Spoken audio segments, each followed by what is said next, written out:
Welcome to Mindful Moments. Nourish your mind on the go. Our AI narration lets you delve into the wisdom of timeless books, extracting those golden nuggets of insight. We always say that what doesn't kill you makes you stronger. But is that really true?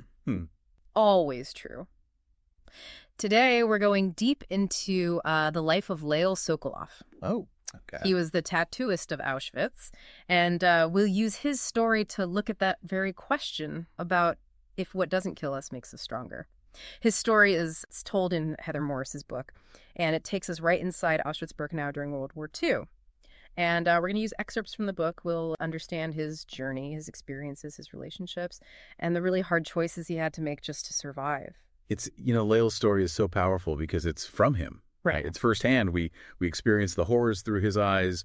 It's, a reminder these historical events happened to real people. Yeah. Like they weren't just numbers. Right. Yeah, it's so easy to get lost in the statistics. Yeah. And forget that these were real people with individual stories. So imagine yourself in Lale's shoes for a second. You're crammed into a cattle train. You're heading toward, you don't even know where you're going. And you've had to give up your own freedom to protect your family. Wow. Yeah. That's how Lale's story begins, just thrown into this brutal world of Auschwitz. And one of the first things they did, the Nazis, they stripped them of their identities. Oh, yeah. They're given numbers, heads shaved, their belongings, everything's taken. Yeah. It's a process of dehumanization. It was designed to break their spirits, Yeah. and to make them easier to control. It's hard to even imagine the psychological impact of that. Yeah. Yet, even in this just horrific situation, Lale shows this incredible resourcefulness. Yeah, he does. He manages to strike a deal with his capo, Right. Pepin, Yeah. who was a prisoner assigned by the SS to kind of oversee the other prisoners. Yeah. And he trades this precious family heirloom for a slightly better position. Right. Within the camp. Within the camp. Yeah. I mean, and this really, kind of highlights those power dynamics Oh, absolutely. that existed within the camp, right? Yeah. The Nazis used this hierarchy Yeah. among the prisoners themselves, with capos holding, a bit of authority Right. over others, and it creates these moral dilemmas. Oh, yeah. That are so difficult, where prisoners had to choose their own survival or loyalty to their fellow inmates. Exactly. Like, imagine that. Imagine the weight of those choices. Right. The constant pressure of knowing one wrong move Oh, yeah. could mean death. It's just this constant fight for survival on every level. And then in this just bleak and hopeless environment, something totally unexpected happens.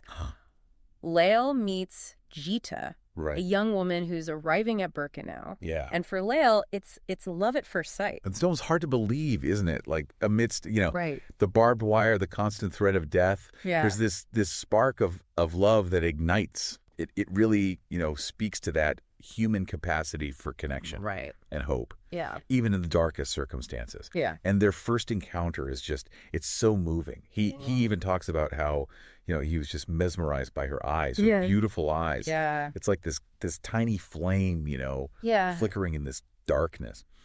But Lale's story, it takes another turn. Right. He's assigned the role of the tattoo wearer, Yeah. the tattooist. So he's the one that is permanently marking Wow. his fellow prisoners Right. with numbers. Right. And, a task that obviously came with this huge psychological burden. Can you imagine that internal conflict? Right. To be forced to participate in the process that dehumanizes, Yeah. your fellow prisoners, forever marking them Right. as victims of this horrible system. Yeah. Yet somehow, Lale finds a way to use this position to help others. Yeah. And most importantly, to protect Gita. And, he starts using his position Yeah.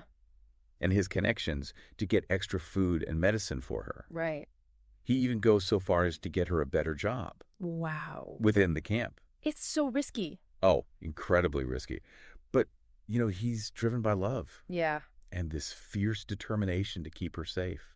It's amazing, but his story, Lale's story, it raises all these questions about morality. Yeah. Like he makes choices to survive. Right. And some of them, involve cooperating with the SS. Yeah. So how do we reconcile that, Right. with his desire to help others? Well, that's the hard thing about survival Right. in these situations, Yeah, right? yeah. There are no easy answers. There's no clear-cut, right or wrong. Right. Lale's choices, like many others in the camp, were driven by this need to store alive, Yeah. to protect the people they cared about. Right. We can't judge his actions through today's values, Right. but we can try to understand the situation he was in. Right. It's not black and white, Yeah. It forces us to think about the compromises Right. that people make under such pressure, such duress, Yeah. and how those choices maybe change how they see themselves. Yeah, absolutely. And how they see, what resilience means to them. Right. Right. Resilience isn't always about these heroic acts Right. or unwavering defiance. Sometimes it's about just finding a way to navigate those impossible choices, Yeah. to hold onto your humanity when everything is trying to dehumanize you. Right. And Lale's story, it shows that Yeah. complexity. He's not this perfect hero, Right. but, those flaws, his struggles, it makes him more human, Right. more relatable. And in the end, his story isn't just about surviving. It's about that power of hope and love Right. to overcome even these, just unbelievably horrific experiences. Exactly. Yeah. I mean, despite everything he went through, Yeah. Lale never gave up Yeah. on a future with Gita. Right.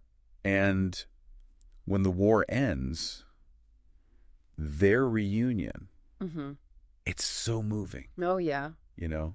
They find each other Mhm. after all that, and they hold on to that love Yeah. as they start to rebuild their lives. It's interesting because their story kind of takes on a whole new dimension, I think. Right. After liberation, they have new challenges, Oh, yeah. trying to deal with the trauma Yeah. and trying to create a life together Right. in a world that's forever changed, Yeah. forever marked. Right. And it's not just their story that resonates. We also see, the experiences of other prisoners, Right. like Silka. Yeah. She endures a different kind of horror. Oh, yeah. Forced into this sexual relationship Right. with a high-ranking SS officer. Right. And it shows how trauma can manifest in different ways. Yeah. And how it can leave these lasting scars. Her story's just heartbreaking. Yeah. And it reminds us that even within this shared experience, right, Yeah. of the camp, Yeah. there were so many individual stories Right.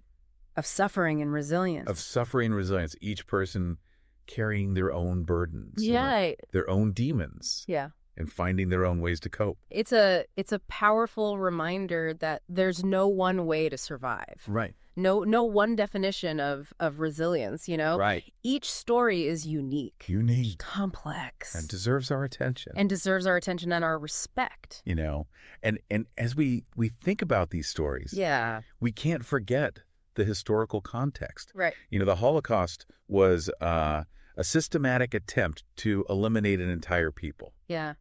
It's a reminder of the dangers of intolerance, of hatred and unchecked power. Absolutely. These stories have to be told Yeah. and retold They have to be. so we don't forget Right. the horrors that were inflicted. Right. And so that we're always vigilant Yeah. against all forms of discrimination, All forms, yeah. oppression. Learning about the Holocaust isn't just about the past. Right. It's about shaping a better future. It's about shaping a better future. It's about, honoring the memory Yeah. of those who were lost Right. by working towards a world where this can't happen again. Absolutely. Yeah, it's so important to keep telling these stories, not just as, history, but as reminders of the strength of the human spirit and how important it is to fight for a just and compassionate world.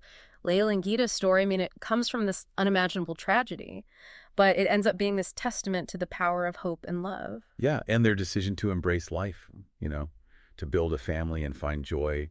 After all of that, it's really powerful. It makes us think about our own resilience, our ability to find meaning, even when things are really tough. It makes you wonder, what was it that allowed them, Lale's and Gita and others like them, to not just survive, but to really live after going through something like that?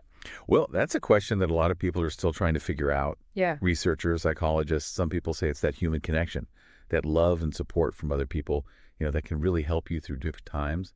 Others talk about having a sense of purpose, believing in something bigger than yourself. That can give meaning to suffering. I think it's probably a combination of things, Yeah. depending on the person and their situation. Right. But what's clear is that their stories show us just how strong the human spirit can be. Yeah, they remind us that even in the darkest times, there's always potential for light, for hope, for Mhm. healing. Lale and Gita's story, it shows us that belief. In a better future. Yeah. So, as we wrap up our deep dive into the Tattooist of Auschwitz, what are some things you hope people will take away from this? I hope they'll remember that behind every statistic, every historical event, there are these human stories, full of complexity and resilience, and often incredible courage. I hope it makes them want to learn more, to, to find the stories of those who lived through these things, and to honor their memories by working towards a better world, a more just and compassionate world. This has been such a powerful conversation. Lale and Gita's story is one that I won't forget, and I encourage everyone listening to check it out. We'll include a link where you can buy the book in the episode notes. Yeah. It's not an easy read, but it's important. It is. And if anyone's interested in exploring these kinds of stories more deeply and the insights we can gain from them, I'd recommend a YouTube channel called Mindful Moments. They use AI to analyze audiobooks. And they offer some really unique perspectives on characters, themes, and just the power of storytelling in general. That's a great suggestion. We all have so much to learn from these stories. Keep asking questions, keep exploring, keep those deep dives going. Don't forget to subscribe and share this episode with someone who might find it meaningful. And as always, keep diving deep.